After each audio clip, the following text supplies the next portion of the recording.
भगवान जगन्नाथ जी 15 दिनों के लिए बीमार क्यों हो जाते हैं? हर साल ज्येष्ठ पूर्णिमा के दिन पुरी में एक अद्भुत उत्सव मनाया जाता है, स्नान पूर्णिमा। इस दिन ब्रह्मांड के नाथ भगवान जगन्नाथ अपने बड़े भाई बलभद्र और बहन सुभद्रा के साथ पवित्र जल से स्नान करते हैं। यह एक अलौकिक दृश्य होता है जहां भक्तों की आस्था उमड़ पड़ती है। पर इस आनंद के बाद एक ऐसा रहस्य आता है जो हर भक्त को भावुक कर देता है। मान्यता है कि इस अत्यधिक स्नान के कारण भगवान और उनके भाई बहन बीमार पड़ जाते हैं, उन्हें तेज बुखार आ जाता है और अगले 15 दिनों के लिए ये तीनों मूर्तियां भक्तों की आंखों से ओझल हो जाती हैं। मंदिर के पट बंद हो जाते हैं। इस काल को अनासर काल कहते हैं। पर भगवान क्यों बीमार पड़ते हैं, इसके पीछे एक हृदय विदारक कथा है। माधव दास कहते हैं, प्रभु आप मेरी सेवा कर रहे हैं, पर आप मुझे इस पीड़ा से मुक्त क्यों नहीं कर देते?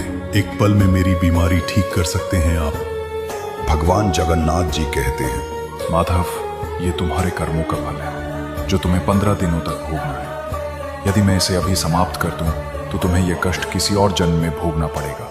मैं तुम्हें इस कष्ट से मुक्त नहीं कर सकता, पर मैं इसे स्वयं भोग सकता हूँ। और उस दिन से माधव दास की बची हुई 15 दिनों की बीमारी की पीड़ा भगवान जगन्नाथ ने स्वयं अपने ऊपर ले ली। यह उनके भक्तों के प्रति असीम प्रेम और त्याग का प्रमाण था। इसीलिए हर साल स्नान पूर्णिमा के बाद भगवान जगन्नाथ अपने भक्तों के कष्टों को अपने ऊपर लेकर 15 दिनों के लिए ज्वर लीला में लीन हो जाते हैं। इस दौरान मंदिर के मुख्य पट बंद रहते हैं। केवल उनके निजी सेवक दैत्यगण ही उनकी सेवा करते हैं। उन्हें आयुर्वेदिक उपचार दिया जाता है, उनका आराम सुनिश्चित किया जाता है। यह समय मूर्तियों के रंग रोगन और मरम्मत का भी होता है। उन्हें रथ यात्रा के लिए तैयार किया जाता है। यह भगवान के मानवीय स्वरूप को दर्शाता है जो अपने भक्तों के लिए दर्द भी सहते हैं। 15 दिनों के इस एकांत और उपचार के बाद भगवान जगन्नाथ पूर्णतः स्वस्थ होकर एक नए युवा रूप में दर्शन देते हैं। इसे नव यौवन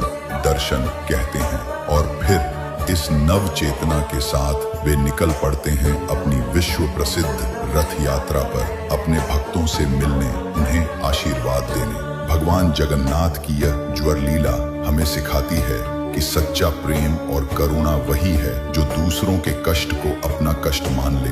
यह हमें याद दिलाती है कि भगवान सिर्फ एक मूर्ति नहीं बल्कि एक जीवंत भावुक सत्ता है जो अपने भक्तों के लिए हर पीड़ा सहने को तैयार रहते हैं। इसलिए ध्यान में रखें, जो अपने भक्तों का दुख स्वयं सहता है वही जगत का सच्चा भगवान जगन्नाथ कहलाता है।